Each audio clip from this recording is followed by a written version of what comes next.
आज हम डिस्कस करेंगे कि जो हमारा असेसमेंट फॉर्म है और असेसमेंट फॉर्म के अंदर पार्ट एम है जहाँ पर लिखा हुआ होता है अदर प्रोफेशनल फीडबैक। दरअसल ये अदर प्रोफेशनल फीडबैक जो है वो स्पेसिफाइड है साइकेट्रिस्ट के लिए। और जब हम यहाँ पर आते हैं, अगर वहाँ पर हमें लगता है कि पेशेंट का जो हमें लग रहा है कि उसमें उसको साइकेट्रिक मेडिसिन की ज़रूरत है, तो तब फिर हम यहाँ पर जो साइकेट्रिक पेशेंट होते हैं उनकी प्रोफाइल बनाते हैं। तो ये प्रोफाइल बनाने के लिए बहुत ज़रूरी होता है कि हमारी जो डायग्नोसिस हो चुकी हैं वो बहुत अच्छी होनी चाहिए, वो परफेक्ट होनी चाहिए। वो हमने टेस्ट रीटेस्ट करने के बाद, हम चेकलिस्ट के बाद, क्लिनिकल इंटरव्यूज़ के बाद और DSM 5 को हम कंसल्ट करने के बाद, इवन कि जब हम टेस्ट कर लेते हैं कोई भी, मिसाल के तौर पर डिप्रेशन स्केल हमने उसको अप्लाई कर दिए, उनकी स्कोरिंग इंटरप्रिटेशन के बाद जब हम यहाँ पर पहुँचेंगे तो फिर हम पेशेंट की साइकेट्रिक प्रोफाइल बनाएंगे। साइकेट्रिक प्रोफाइल बनाने का फ़ायदा ये होता है कि हम जब पेशेंट को अपने साइकेट्रिस्ट को प्रेजेंट करते हैं तो हमें बहुत सारी बातों का पता होता है। यहाँ पर एक चीज़ याद रखिए कि हम कभी भी पेशेंट को डायरेक्टली साइकेट्रिस्ट के पास नहीं भेजते, क्योंकि पेशेंट ने बहुत सारी चीज़ें हमें बताई हुई होती हैं, हमने बहुत ज़्यादा मेहनत की हुई होती है, उसके डायग्नोसिस हमारे पास होते हैं, और हम अगर उसको वैसे ही भेज दें तो फिर पेशेंट को वो सारी की सारी बातें रिपीट करनी पड़ती हैं। और साइकेट्रिस्ट साहिबान के पास इतनी ज़्यादा रश होती है कि वो पेशेंट को इतने ज़्यादा डीपली नहीं देख सकते। तो जब हम उसकी साइकेट्रिक प्रोफाइल बनाते हैं तो उसमें उनको शॉर्टली जो होता है ना, थोड़े वक्त में पूरी जो डिटेल होती है वो उनको समझ आ जाती है, और वो फिर जो हमारे डायग्नोसिस होते हैं उनमें भी हमें मदद मिलती है, और पेशेंट को उसकी जो ट्रीटमेंट है उसमें हमें बहुत ज़्यादा फ़ायदा होता है। यहाँ पर एक बात याद रखें कि ये क्योंकि हम पेशेंट की साइकोथेरेपी कर रहे होते हैं, साइकोथेरेपी के दौरान हमें लगता है कि पेशेंट को अब मेडिसिन की ज़रूरत है, तो तब हम उसकी साइकेट्रिक प्रोफाइल बनाते हैं।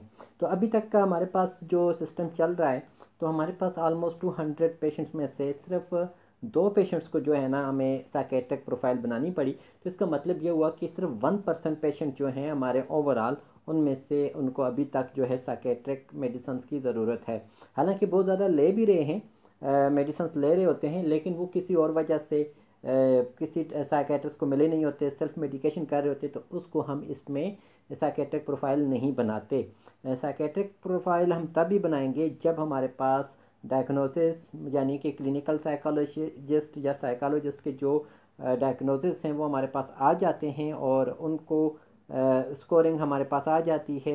मिसाल के तौर पर हमें पता चल गया कि ये बंदा जो है डिप्रेशन का मरीज़ है, इसके डिप्रेशन की सिविरिटी ये है, इसके ऊपर फ़लाँ टेस्ट अप्लाई किया गया, उसके रिज़ल्ट ये आए, उसकी लाइफ में ये वाली डिस्टर्बेंस है, जिनको मेडिसिन मिलेगी तो तभी वो इम्प्रूवमेंट हो सकती है, उसके अलावा नहीं हो सकती। तो चलते हैं अपनी प्रोफाइल बनाने की तरफ चलते हैं। तो यहाँ पर आप सबसे पहले ये देख लें कि every item must be completed before presenting to the psychiatrist. ठीक है, उससे पहले हमने इन तमाम चीज़ों को देखना है। तो यहाँ पर सबसे पहले आप डेट लिख लें, अपना नाम लिख लें, फ़ोन नंबर लिख लें, अपना CCP कोड यानी कि सर्टिफिकेट इन क्लिनिकल साइकोलॉजी का कोड जो हमारे साइकोलॉजिस्ट हैं वो यहाँ पर लिखेंगे। अभी क्योंकि ऑफिस एड्रेस हम नहीं लिख सकते, ऑनलाइन है, तो इसको हमने यहाँ पर HLPSC लिख लेना है, और उसके बाद यहाँ पर हमने क्लाइंट का नाम, उसकी डेट ऑफ बर्थ, और यहाँ पर आप उसकी डेट भी जो ईयर ऑफ एज है उसके वो लिख लें। मिसाल के तौर पर वो बंदा 1990 में पैदा हुआ, तो अभी वो 30 ईयर का है, तो यहाँ पर आप उसमें 30 ईयर भी लिख लें, ताकि फर्स्ट लुक जो है ना हमें आइडिया हो जाए कि इसकी एज इतनी है। आगे उसका CNIC नंबर ज़रूर लिखना होता है, और उसके बाद उसका कॉन्टैक्ट नंबर, फिर consent to treat given by self, क्योंकि मोस्टली हमारे पास जो ऑनलाइन है वो सेल्फ ही हैं। ठीक है, फिर उसके बाद हमने रेफरल कहाँ से आया वो हमारे पास। ठीक है, और अगर कहीं अदर है इनमें से नहीं है तो फिर हम यहाँ पर अदर कर लेंगे। और लिविंग अरेंजमेंट भी ज़रूरी होती है, ज़ाहिर बात है हॉस्टल वगैरह में अगर रह रहे हैं तो फिर उनकी कंडीशन और होती है, फैमिली में रह रहे हैं तो उनको फैमिली सपोर्ट भी काफ़ी हद तक मिल रही होती है, तो वो चीज़ें भी हमने मेंशन करनी है। फिर उसके बाद जो उसकी लैंग्वेज है, ठीक है, मिसाल के तौर पर वो पश्तो स्पीकिंग हमारा कोई पेशेंट है और पश्तो में वो बहुत ज़्यादा रिलैक्स फील करता है, तो हम उसको कभी भी उर्दू स्पीकिंग की तरफ रेफ़र नहीं करते, या उर्दू स्पीकिंग साइकेट्रिस्ट के साथ हम उसकी प्रोफाइल शेयर नहीं करते। तो इसलिए हमने लैंग्वेजेस का बहुत ज़्यादा ख्याल रखना होता है। और यहाँ पर हमने फिर इमरजेंसी कॉन्टेक्ट नंबर, ठीक है, और उस बंदे का नंबर जो जिसका उसका मतलब रिलेशनशिप उसके साथ, फ़ोन नंबर हमने लिख लेना है और उनका एड्रेस भी यहाँ पर लिख लेना है। यानी कि हमारे पास ये जो पहला पेज है इसमें हमने पहला अपना साइकोलॉजिस्ट का, फिर क्लाइंट का, और फिर उसके जो रिलेशनशिप वाला बंदा है, जो भी वालिद हो सकता है, वालदा, बहन, भाई, कोई भी, उसको हमने यहाँ पर लिखना है। इसके बाद ये आती है हमारे पास प्रेजेंटिंग प्रॉब्लम। यहाँ पर हो सकता है हमारे पास 2-3 पेजेस भी लग सकते हैं, तो आप इसको जितना ज़्यादा क्लियर हो सकता है यहाँ पर उसकी प्रेजेंटिंग प्रॉब्लम्स जो हैं, उसकी हिस्ट्री जो है, उसकी नेचर जो है, वो आपने यहाँ पर मेंशन कर देनी होती है। नेक्स्ट चलते हैं जी। यहाँ पर हमने रिस्क असेसमेंट करनी है। तो यहाँ पर सबसे पहले रिस्क असेसमेंट उसका सेल्फ होगा कि वो अपने तरफ उसको कोई इस तरह की टेंडेंसी है कि वो अपने आप को नुकसान पहुँचाए। अगर नहीं है तो एन ए पे क्लिक कर दें और आगे चले जाएं, ठीक है। अगर बिलफर्ज उसको कुछ है, आइडिएशन है, इंटेंट है या प्लानिंग है, तो आपने यहाँ पर उसको डिस्क्राइब करना होगा और उसकी पूरी हिस्ट्री लिखनी होगी, अगर पास्ट में भी कुछ इस तरह का इंसिडेंट हुआ है। अच्छा, करंट आपने लिखना है कि करंट कोई इस तरह की चीज़ जारी है तो उसको भी हमने यहाँ पर लिखना है, ठीक है। अगर किसी एक ख़ास बंदे को, जिस तरह से होता है ना, कोई कहता है कि मैंने बदला लेना ही लेना है, फलां बंदे से ही लेना है, ठीक है, तो उस पर्सन को भी, पर्टिकुलर पर्सन जो है ना, उसका भी हमने यहाँ पर मेंशन करना होता है। इसके अलावा फिर हमने देखना है कि क्या हमारा क्लाइंट असल्टिव है कि नहीं है। अगर नहीं है तो कोई इशू नहीं, अगर है तो फिर हमें वो चीज़ें भी यहाँ पर मेंशन करनी होगी। फिर उसके बाद एट रिस्क ऑफ अब्यूज़ और विक्टिमाइजेशन, क्या वो खुद भी इस रिस्क पर है, तो अगर है तो फिर हमने उसकी भी डिस्क्रिप्शन देनी होगी। फिर have all mandated reporting requirement been met, ठीक है। अगर जो रिपोर्टिंग हमारी बन रही है, ठीक है, जो जिस मकसद के लिए हम पेशेंट को साइकेट्रिस्ट की तरफ प्रेजेंट करने लगे हैं, तो वो हो रही है तो यस कर दें। और किसने की है, मतलब किसको लग रहा है कि हमने इसको साइकेट्रिस्ट को दिखाना है, तो आप अपना, अगर आपको खुद को लगता है तो आप यहाँ पर अपना वो लिख लें। अगर सुपरवाइज़र बता रहे हैं तो फिर यहाँ पर हम सुपरवाइज़र जो हैं वो लिखेंगे कि जी कि ये जो है ना, कि मुझे लग रहा है कि इस पेशेंट को हमने इस तरह से करना है। अगर कोई भी नहीं है तो फिर आपने यहाँ पर एक्सप्लेन करना है कि भाई कोई इस तरह की रिक्वायरमेंट नहीं है, लेकिन मुझे लग रहा है कि अगर हम साइकेट्रिक को इन्वॉल्व करते हैं तो फिर इस पेशेंट की फ़लाँ फ़लाँ चीज़ में इम्प्रूवमेंट हो सकती है, ठीक है। यहाँ पर हमने क्लाइंट की स्ट्रेंथ लिखनी है, ठीक है। उसके अलावा आगे हम कल्चरल डाइवर्सिटी, ठीक है, बहुत अहम चीज़ होती है, इसको हमने थोड़ा सा मेंशन करना है अगर कुछ हो रही है तो, ठीक है। यहाँ पर आप ये देखें कि कुछ ऐसे भी होते हैं कि कुछ लोग अपने कल्चर की वजह से या तो माल एडजस्टमेंट का शिकार हो जाते हैं या फिर शादी के बाद किसी और कल्चर में चले जाती हैं, फिर भी हो सकता है, तो इन चीज़ों को भी हमने यहाँ पर मेंशन करना है। फिर उसके बाद अच्छा, फिर problems client head because his और हर कल्चरल बैकग्राउंड, अगर उसकी वजह से कोई है तो हमने, अगर यस है तो फिर यहाँ पर हमने उसको डिस्क्राइब करना है, कोई भी नहीं है तो कोई इशू नहीं, उसको नॉन पे कर दें। सेक्युलर ओरिएंटेशन के बारे में भी हमने डिस्क्राइब करना है, अगर है तो, नहीं है तो फिर भी।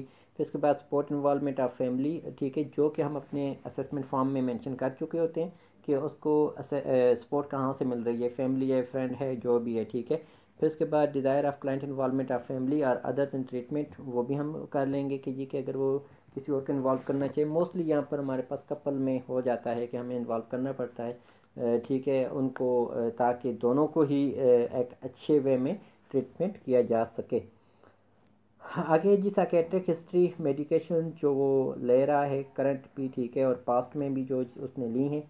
यहाँ पर बेस्ट ऑप्शन तो ये होता है कि क्योंकि अभी हम ऑनलाइन कर रहे हैं तो करना ये होता है कि पेशेंट को हम कह देते हैं कि भाई जो आप मेडिसिन ले रहे हैं ना, उनकी भी तस्वीर बना लें, उनके कवर की, ताकि क्लियर लिखा हुआ नज़र आए कि कौन सी मेडिसिन है। साथ में जो प्रिस्क्रिप्शंस हैं आपके पास, उनकी भी तस्वीर बना लें। तो वो जब हमें भेज देते तो हम पेशेंट की जो हमारे पास फ़ाइल बनी हुई होती हैं, जो फ़ोल्डर बना हुआ होता है, उसमें हम सेव कर देते हैं, ताकि हम साइकेट्रिस्ट को जब प्रेजेंट करने लगें तो इजीली हम उनको दिखा सकें कि जी कि ये वाली मेडिसिन वो ले चुका है या ले रहा है। तो उसके बाद अगर कोई फैमिली में मेंटल इलनेस है तो उसको भी हम वो लिखेंगे। पहले अगर वो हॉस्पिटलाइजेशन हो चुकी है तो उसके बारे में भी हम लिखेंगे। अच्छा, फिर उसके बाद अगर आउट पेशेंट ट्रीटमेंट कोई जारी है तो उसके बारे में भी लिखेंगे। मिसाल के तौर पर कोई शुगर वगैरह हो सकता है, टीबी हो सकती है, कोई भी इस तरह की चीज़ हो सकती है, तो उसको भी हमने मेंशन करना होगा। फर्दर हम उसकी मेडिकल हिस्ट्री में कोई भी जो चीज़ें चल रही हैं, वही जैसे मैंने बताया कि कोई डायबिटीज़ वगैरह है या वो चीज़ें, वो हमने यहाँ पर मेंशन करनी है। अगर बच्चा है, यानी कि 18 साल से कम उम्र है, तो उसकी हाइट और वेट वगैरह भी हमने करना है ताकि हमें आइडिया हो जाए कि ये लगता कैसे है।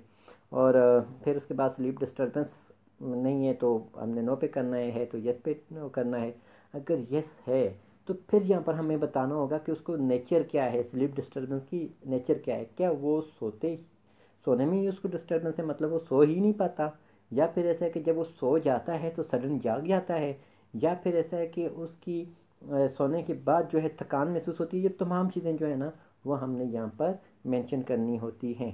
फिर उसके बाद एपिटाइट के बारे में हमने यहाँ पर लिखना है, वेट गेन है, लॉस हो रहा है, डिसेबिलिटी क्या है, डेवलपमेंटल इशू कोई आ रहा है, फिजिकल है, कॉग्निटिव है। तो इनको अगर इनमें से कोई प्रोमिनेंट नज़र आ रहा है तो फिर उसको हमने डिस्क्राइब भी करना होता है।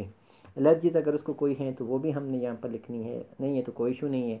फिर अगर उसको प्रीवियस मेडिसिन जो वो ले रहा है, क्योंकि हमें प्रीवियस का ही एडवर्स रिस्पांस का पता चलेगा, तो हमने यहाँ पर उसकी जो प्रीवियस मेडिसिन ले रहा है उनका जो कोई प्रॉब्लम आ रही है उसको, तो वो हमने यहाँ पर लिख लेनी है कि ये उसको एडवर्स रिस्पांस टू मेडिकेशन है, फला फला मेडिकेशन से उसको ये चीज़ें हो रही हैं। इसके अलावा अगर वो सब्सटेंस अब्यूज़ कर रहा है कोई भी, तो वो भी हम उसको मेंशन करेंगे, ठीक है।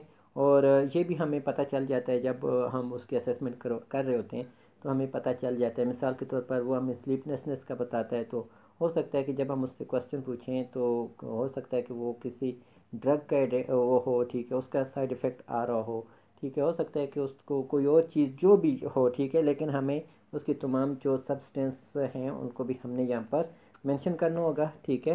फिर उसके बाद उनकी फ्रीक्वेंसी, ठीक है, मतलब कि हफ्ते में कितनी बार लेता है या मंथ में या इवन कि डेली। फिर अमाउंट, ठीक है, और आखिरी बार कब यूज़ किया था, ठीक है, ये सारी चीज़ें। और इसके अलावा मेंटल स्टेटस जो है, ठीक है, आपने देखा होगा जिसको हम मिनी मेंटल स्टेटस एग्जामिनेशन भी कहते होते थे। तो ये एक यहाँ पर जो है ना पेशेंट जो हम प्रोफाइल बनाते हैं साइकेट्रिक, तो इसमें हम ये जो चीज़ें हैं इसको हम कर लेते हैं। यहाँ पर हो सकता है कि ऑनलाइन जो पेशेंट हम देख रहे हैं उसमें हमें कुछ चीज़ें हमें इतनी ज़्यादा अच्छी ना लगे। मिसाल के तौर पर हमें अपीयरेंस का कोई नहीं पता होता, तो एक अच्छा ऑप्शन ये होता है कि हम एक आध वीडियो कॉल भी कर लें अपने पेशेंट के साथ, जिससे हमें आइडिया हो जाता है कि वो मतलब कैसा लग रहा है, कैसा मतलब कि वो क्लीन है, थोड़ा डर्टी है, या वेल ग्रूम्ड है, जैसा भी है, ठीक है, वो हमारे पास सामने आ जाता है। ओरिएंटेशन वगैरह, speech, thought process, thought content, perceptual process, insight, ये तमाम चीज़ें हमें ऑनलाइन से भी आइडिया हो जाता है और हमें पता चल जाता है। तो ये भी हम यहाँ पर टिक करते जाएंगे ताकि हमारी प्रोफाइल जो है वो अच्छी से अच्छी बनती जाए। अच्छा, फिर उसके बाद हम देख सकते हैं कि उसका मूड कैसा है, अफेक्ट क्या है, मेमोरी, ठीक है, तमाम जो चीज़ें हैं ना, फिर जजमेंट जो है, ठीक है, ये तमाम चीज़ें जो हैं वो हम यहाँ पर अच्छे से जो जो चीज़ हम उससे पूछी हुई होती है पहले से। हो सकता है कि आपको यहाँ पर अपने पेशेंट को दोबारा ना सेशन करें, लेकिन अगर आपको भूल गए, समटाइम ऐसे होता है कि हम जब असेसमेंट फॉर्म फिल कर रहे होते हैं तो हमारे पास ये तमाम चीज़ें आ जाती होती हैं, हमें पता होता है कि हमारे इस पेशेंट की ये चीज़ें हैं।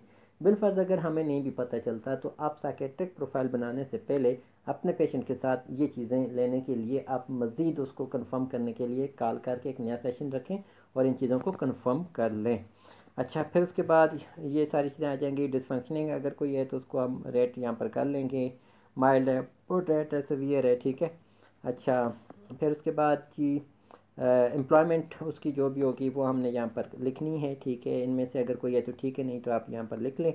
अच्छा, इसके अलावा हमने यहाँ पर, अच्छा, ये मेडिकल नेसेसिटीज़ में हम देखेंगे कि ये एस्टेरिक्ट जो आइटम्स हैं ना, ये चार हैं, ठीक है।